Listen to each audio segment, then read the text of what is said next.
இந்த மாதிரி குட்டி குட்டி மீன் ஃப்ரெஷ்ஷாக விலை கம்மியாக கிடச்சிதுன்னா மிஸ் பண்ணாமல் வாரத்தில் 3 நாள் வாங்கி சமைச்சு சாப்பிடுவோம். ஏன்னு சொல்கிறேன். ஆனால் இன்றைக்கி இந்த நகர மீன் இது கூட இறால், நண்டு இதெல்லாம் அம்மா ஊர்லேருந்து கொண்டு வந்தது.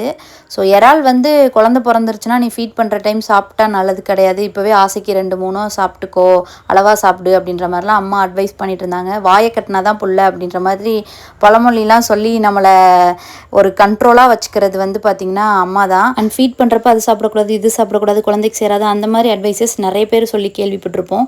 எனக்கு நார்மல் டெலிவரிக்கு அப்புறம் இப்போ ஃபீட் பண்ணிட்டு இருக்க டைம் டாக்டர் சொன்னது வந்து எல்லாமே சாப்பிடலாம், அளவாக சாப்பிடலான்ற மாதிரி தான். பெரிய பெரிய மீனில் மெர்க்குரி லெவல் ஜாஸ்தி இருக்கும் சிலதில். அதை கம்பேர் பண்ணும்போது இந்த குட்டி குட்டி மீன் நமக்கு சேஃப். ப்ரெக்னன்சி டைமும் சரி, பிரஸ்ட் ஃபீட் பண்ணுற டைமும் சரி. வாரத்தில் 3 நாள் இந்த நகர, மத்தி, சாலை, நெத்திலி இதெல்லாம் பெஸ்ட் ஆப்ஷனாக இருக்கும். அளவாக உப்பு, புளி, காரம், எண்ணெயெல்லாம் சேர்த்து சமைச்சு சாப்பிட்டா நல்லது, குழந்தைக்கும் நல்லது. மில்க் ஃப்ளோவும் அதிகமாகும். ட்ரை பண்ணி பாருங்கள். இந்த மாதிரி வீடியோக்கு என்னோட சேனலை சப்ஸ்கிரைப் பண்ணி வச்சுக்கோங்க.